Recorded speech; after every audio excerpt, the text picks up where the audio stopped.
Meus irmãos, a paz do Senhor. Atos dos Apóstolos,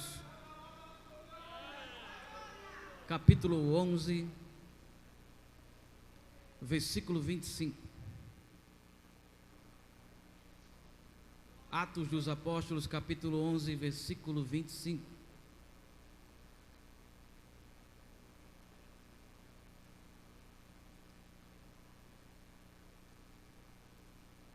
Desde já eu agradeço a Deus por essa única oportunidade. Agradeço ao Senhor, ao nosso pastor, por nos confiar a trazer a palavra do bom mestre à sua amada igreja. Quem está desejoso de ouvir a voz de Deus, diga amém. E ele já falou nesse lugar. Você já tomou a sua porção. E eu creio que os milagres virão sobre a sua vida. Atos dos Apóstolos, capítulo 11, versículo 25, está escrito: E partiu Barnabé para Tarso, a buscar Saulo, e o achando, o conduziu para Antioquia. Meus irmãos, o texto que nós lemos é um texto bem conhecido da igreja, um texto maravilhoso de um dos grandes missionários que pregou a palavra do bom mestre, um dos homens que conduziu a igreja de Cristo até os fundamentos, até a obra chegar até nós. Paulo foi, por mim, até falando por mim, o segundo maior missionário que já existiu, porque o primeiro foi o próprio Cristo. E Paulo, ele começa a sua vida em sofrimento, e eu vou contar um pouco dessa história, porque temos que voltar muito atrás, mas muito mesmo, aonde o seu pai e sua mãe, saindo de Jerusalém, vai para Cecília, e na Cecília, numa cidade chamada Tarso, eles começam a ganhar a sua vida, porque Tarso era uma metrópole, uma cidade que estava rendendo muito dinheiro para quem fosse trabalhar, e o pai de Saulo estava naquele lugar para vencer na vida, para granjear, mas os seus costumes espirituais ainda estavam no coração, e começa a ter os seus cultos naquele lugar, aonde também alguns judeus estavam ali. Começam a se fundar sinagogas judaicas, aonde rabinos começam também a ensinar naquele lugar. Daí então o pai de Saulo tem o seu filho, e quando tem o seu filho, ele dá o nome do primeiro rei de Israel, que é Saul, ou Saulo, e apresenta o menino no templo. E daí então começa um grande guardador da lei, até aos 3 anos de idade, apresentado no templo. O menino passa a estudar com os rabinos, e com os rabinos ele começa a aprender os princípios da lei, 613 leis dadas por Deus a Moisés lá no monte, e ele começa a crescer de uma forma tremenda no conhecimento, o conhecimento da palavra do Senhor, o conhecimento do Deus vivo. Até então, aos 13 anos de idade, ele se apresentado na escola de rabinos como um formando, e a cerimônia era tremenda. A mãe ficava do outro lado do véu, aonde só os homens de uma parte ficavam, e ele jurava ali no altar sobre a lei, que a mãe dele não era a mãe que o teve mais, mas sim a lei. O costume judaico dava isso. A mãe dele era a própria lei. Por quê? Porque se ele pudesse julgar a mãe sobre a lei, ele tinha que julgar. A lei era acima de tudo. A lei era o princípio de tudo. E ele era um grande religioso que guardava a lei, guardava de 7 chaves no seu coração. Por quê? Porque ele temia Deus. Ele temia Deus de uma forma tremenda, que ele não queria tropeçar da lei. Daí então ele começa a crescer mais, a idade vai avançando, e os rabinos não conseguiam mais segurar ele naquele lugar. Daí então ele é levado para a faculdade do doutor Gamaliel, e Gamaliel começa a ensinar, um grande pregador que ia pregar sobre as leis das sinagogas e nos templos, até até chegar então um momento crucial da história, a história que mudou a vida de todos, a história que mudou o conhecimento de toda a área teológica da época, a história que mudou o conhecimento de todos os rabinos, de todos os fariseus. Um homem que o profeta Isaías disse que ele vinha saltando sobre os montes. Um homem que o profeta Isaías falou que não tinha parecer nem formosura. Mas deixa eu dizer uma coisa: quando ele chegava não precisava de muita coisa não. Quando ele chegava não precisava de enfeitar muito, não precisava de mostrar muito não. Era só ele levantar a mão e dizer: segue-me. Era só ele colocar a mão no enfermo e ele ser curado. Era só ele dizer: vinde a mim, vós cansados, oprimidos, vocês que estão perdidos nesse mundo, eu vou dar vida, eu vou dar paz, eu vou dar graça. E ele ainda está ativo, ele ainda está vivo, ele ainda está no mundo andando, ele ainda está no mundo falando, ele ainda está no mundo dizendo: eu quero você, eu te amo, você é especial, você tem valor. E ele está nessa noite aqui com a mão aberta, os braços estendidos, dizendo: eu te amo e eu quero mudar a tua vida.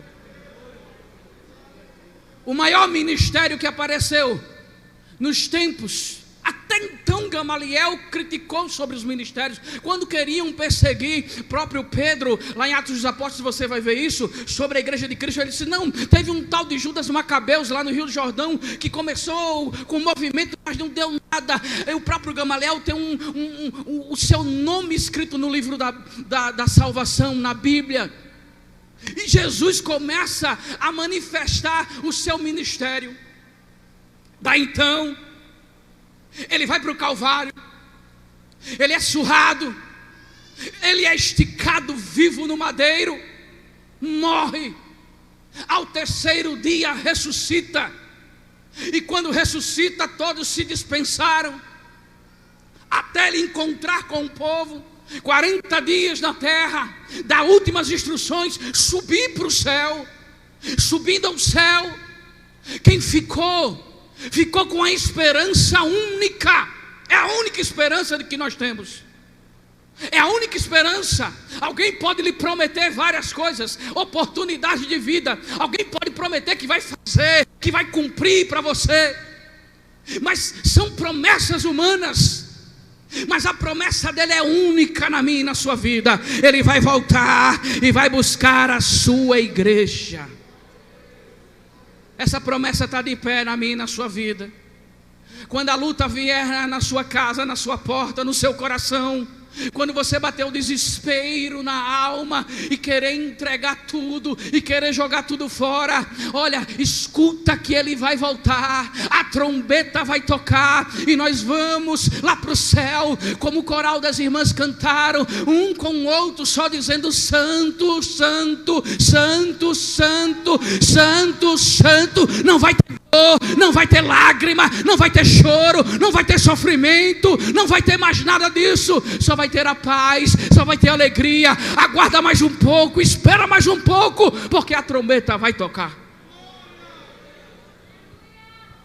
A igreja de Cristo começa a crescer.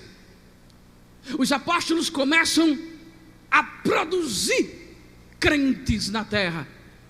A igreja começa a crescer de uma forma tremenda, que a perseguição começa a atingir os nossos apóstolos. Até então, Saulo escutar sobre o Cristo, e quando ele escuta sobre o Cristo vivo, ele diz: não dá para ficar parado aí com esse ministério novo que está aí surgindo, distorcendo a lei. E ele vai a perseguir os cristãos de uma forma dura, arrastava os cristãos, carregava para prisões, até chegar a conceder a morte de Estevão, segurando as vestes de um diácono da igreja que virou evangelista, onde o próprio viu Estevão ali ajoelhado no chão, e homens julgando ele por pregar o evangelho, começaram a lançar pedras sobre ele, pedras que na sua cabeça o sangue rolava, até então ele olhar para o céu e ele falar as mesmas palavras de Cristo, dizendo: Pai, perdoa-os, eles não sabem o que fazem. E aquilo ficou cravado no coração de muitos. Aquilo ficou marcado na história, que quando a morte de Estevão acontece, a igreja, tudo bem, se dispensou. Alguns saíram para outros lugares com medo da perseguição. Mas deixa eu dizer uma coisa: a igreja começou a crescer mais, a igreja começou a fluir mais. Tem coisas que a gente não entende, tem coisas que a gente não sabe, tem coisas que a gente passa situações tremendas. Somos levados à morte espiritual, jogam pedras em nós até sangrar, até doer, e a gente fica olhando para um lado, fica olhando para o outro e diz: Deus, o que é que o Senhor vai fazer? Deus, o que é que o Senhor vai fazer? Mas deixa eu dizer uma coisa: isso quando acontece é porque a glória dele será falada, a glória dele será anunciada. Quando alguém está tocando no seu ungido, quando alguém está tocando na menina dos seus olhos, quando alguém fere um dos seus, pode deixar certo, Deus está fazendo uma grande obra, Deus está fazendo um grande movimento. E deixa eu dizer uma coisa: se você está passando por isso, humilhação, se você está passando por desprezo, se você está passando por alguma coisa parecida, não se preocupa não, não se preocupa não. É em casa, é na rua, é no trabalho, é na igreja, não sabe aonde é, mas está. Ei, Deus está preparando um lugar especial para a tua vida. Deus está preparando um momento certo para todos verem pelo teu sofrimento a glória de Deus. Deus vai fazer na tua vida. O milagre vai acontecer. O milagre vai acontecer na tua vida. Aguarda só um pouco. Saulo, ele pede permissão para ir atrás dos cristãos. A história que todo mundo conhece, na estrada de Damasco, onde ele cai no chão por escutar uma voz como um trovão. Ele vê uma luz resplandecente, a ficar cego. E a voz clama: Saulo, Saulo, por que tu me persegues? Duro, Saulo, é recalcitrar contra os meus aguilhões. Quem és tu, ó Senhor? Eu sou o Cristo que tu persegues. Aquilo ali foi um encontro especial. Aquilo ali foi um encontro tremendo. E eu amo a história dele. Eu amo a história de Saulo pelas características da sua conversão. E eu lembro da minha conversão. Eu estava praticamente quase 18, 19 anos atrás. Eu vinha da Mata do Rolo ali, pelo Apolar, Rua da Polar. Tinha acontecido uns problemas da minha vida. 11 horas da noite, eu passo pela Polar ali, tinha um rapaz numa bicicleta, de jaqueta, um calor tremendo que nem está fazendo agora. E quando eu passo por ele, ele vem me seguindo.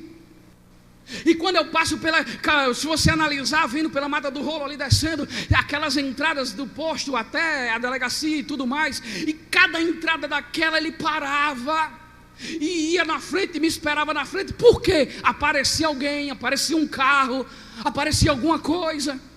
E quando eu cheguei na porta da delegacia, eu olhei para ele lá me esperando. Eu digo: esse cara quer me matar. E eu sabia. E eu tinha feito coisas para isso.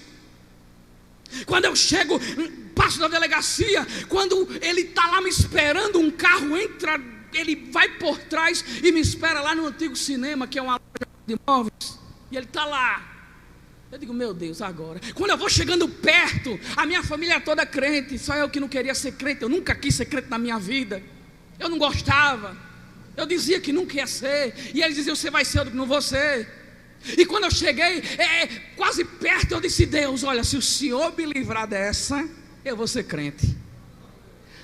Eu disse bem assim. Aí uma garoa caiu e não era asfalto, era calçamento. E eu vou andando aqui e eu passo por ele. Todo que se eu perguntar alguma coisa, ele vai me matar. E se eu não perguntar, ele vai me matar. Então eu vou passar, tenho que passar. E eu trancava a as costas assim, eu escutei o zíper da jaqueta abrindo, que chega a doer a alma. Eu escutei ele pegar a arma e destravar a arma, que eu estava saindo, eu estava tremendo, eu estava em transe, um negócio tremendo. E quando eu vou andando, ele vem atrás de mim com a bicicleta, o pneu batia na areia salpicada da água, e batia nas minhas pernas atrás de mim. Eu digo, meu Deus, e agora o que é que vai acontecer de mim? De repente, um negócio tremendo aconteceu. Parou um Fiat Uno branco, um homem forte, careca, que nunca mais eu vi na minha vida, mas se eu ver eu conheço. Ele abriu a porta do carro, esticou, gritou meu nome: Igor, entra no carro. E eu entrei no carro. Ele disse, ele ia lhe matar, não foi? Eu digo, foi. Ele disse, agora eu vou levar em casa. Eu fico só olhando ele no retrovisor, ele lá no retrovisor, e o carro indo embora, ele com a arma assim, assustado, olhando, e eu fui embora. Eu passei 15 dias escondido dentro de casa. Aí de repente, eu vou para lá, para o Benedito Bentes, para a casa dos meus avós. E eu vou, olha que negócio interessante, eu vou de pé, daqui para o Benedito Bentes. Olha que negócio tremendo que o diabo faz na vida da gente. E quando eu chego lá, meu avô me viu, minha avó me viu, ficaram chorando. Aí eu com a barba desse tamanho, cabelo desse tamanho, mandaram cortar meu cabelo, fazer minha barba. Aí chega a tarde, meu tio diz, até um culto hoje. É um culto na casa da irmã. É o povo da Assembleia de Deus. Meu tio era batista. É o povo da Assembleia de Deus. Eu fui convidado. Vamos lá comigo. E eu digo, eu vou para o culto. Ele me dá um dinheiro. E eu vou lá na favela e faço minha vida. Só queria agradar. Eu nunca quis ser crente.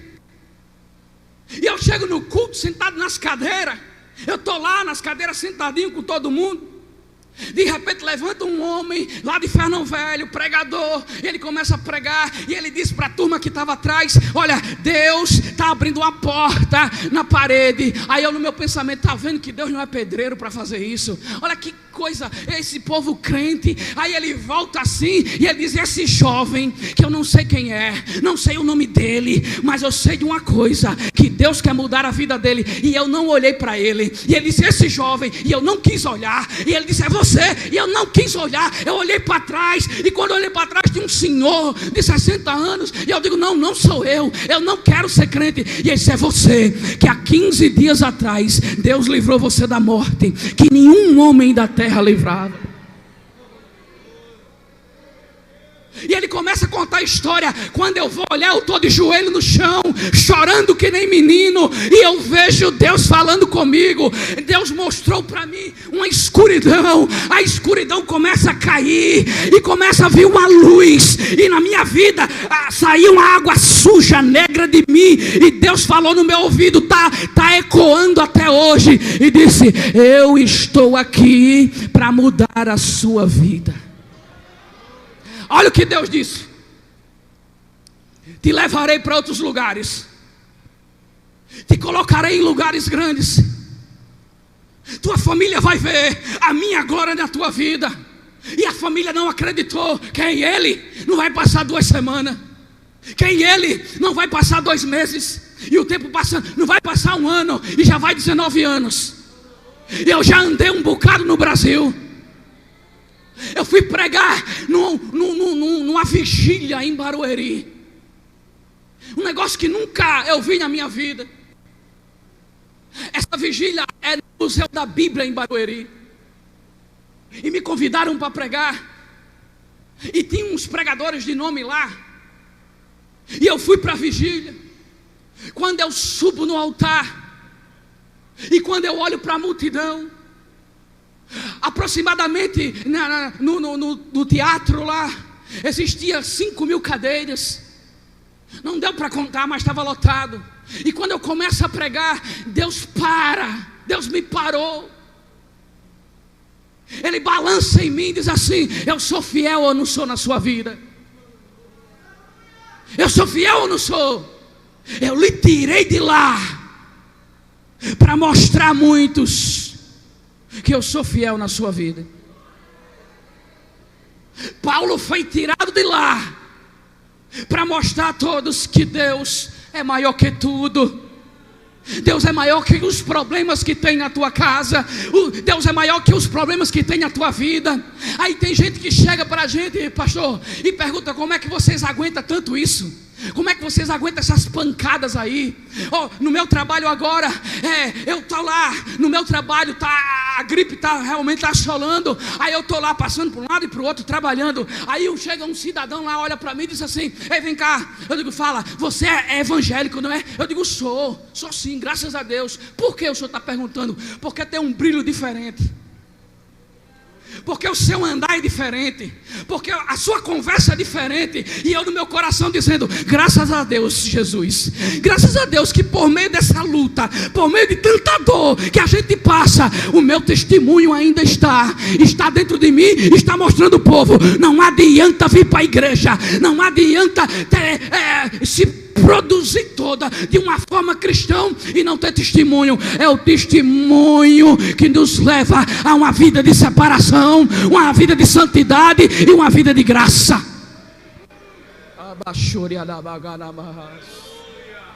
O apóstolo Paulo, ele vai para a rua chamada direita, cego, fica na casa do Simão curtidor. Deus atenta a Ananias: vai lá na rua chamada direita, vai lá porque tem um servo meu lá, é Paulo, o antigo Saulo, esse era o perseguidor, Senhor, não dá. Vai lá porque ele é um vaso escolhido. Não adianta, quem Deus escolheu está escolhido. Tem pessoas que até tentam fazer, mas não conseguem. Tem pessoas que até acham que sabe fazer, mas não sabe. Deus deu a cada um uma ferramenta diferente. E para poucos, Deus deu o maior chamado. Para poucos. Saulo sai dali, curado, e vai para a sinagoga pregar. Imagine ele chegando na sinagoga: ei, meus irmãos judeus, deixa eu dizer uma coisa para você.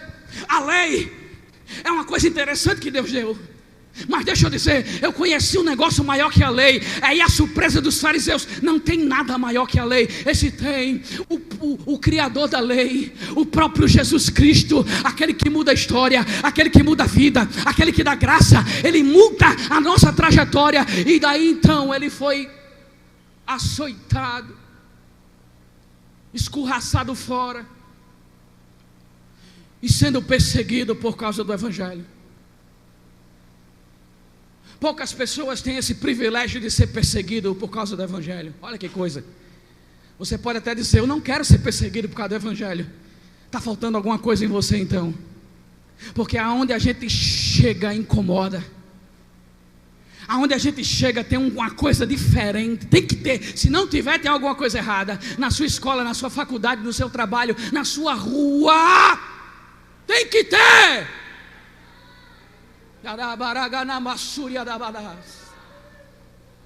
Ele é levado para os pés de Pedro.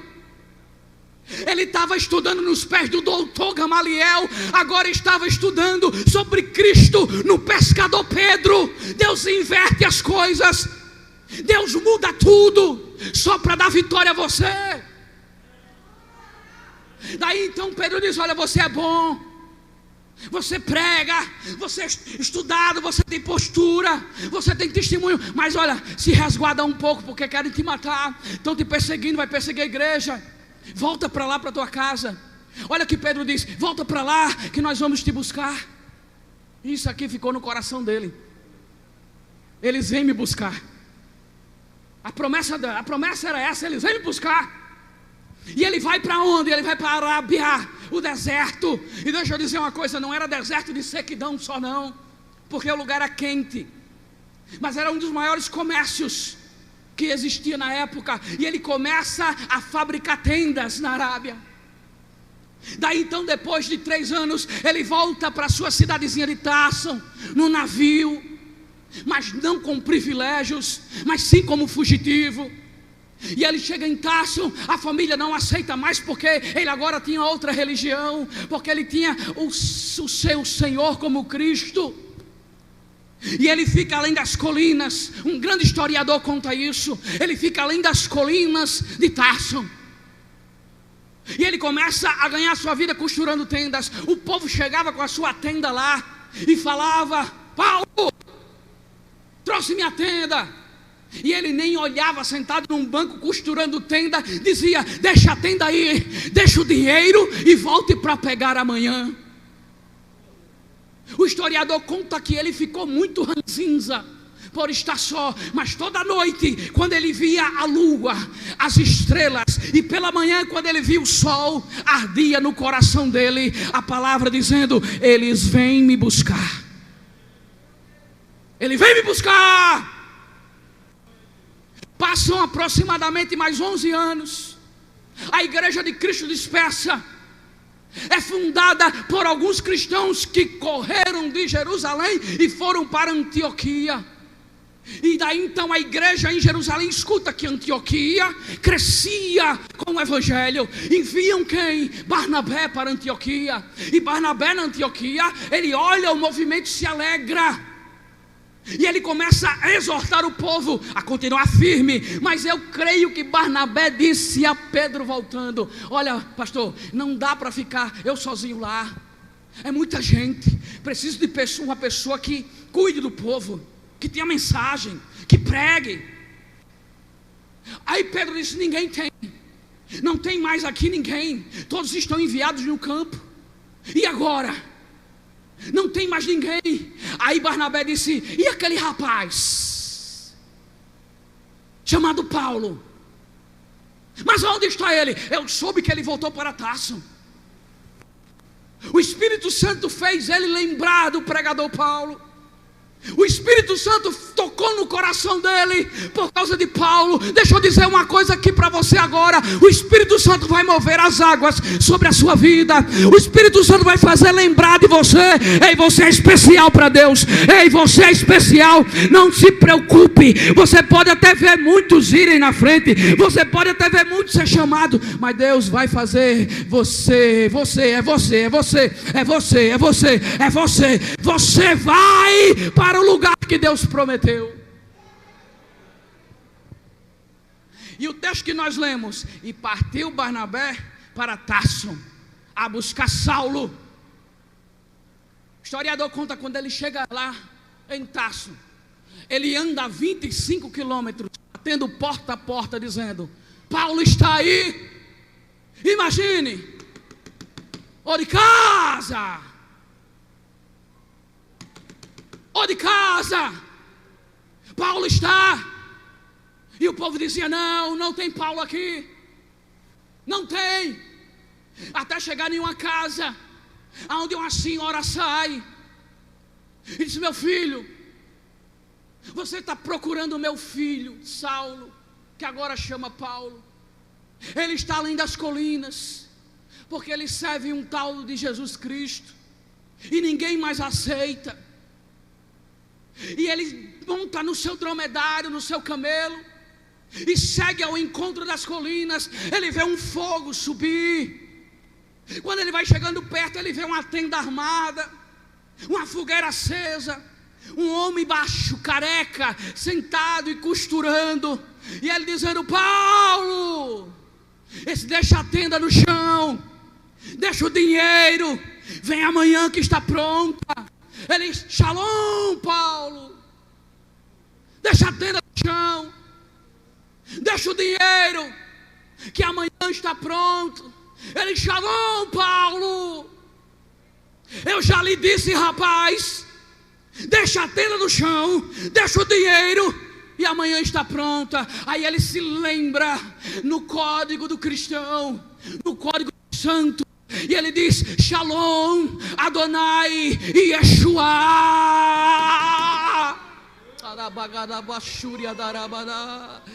A paz do Senhor Jesus Cristo. Paulo levanta da cadeira e ele disse: eu sabia, eles vêm me buscar.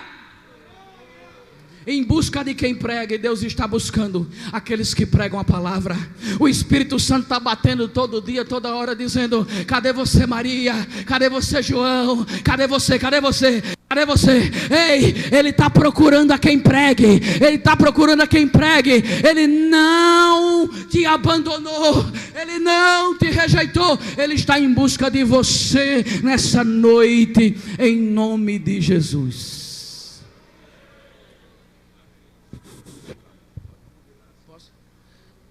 Eu queria que todos ficassem de pé, com a permissão do nosso pastor. Se tem alguém para Jesus Cristo hoje aqui, é A única tarefa da gente na terra é essa, pregar o evangelho.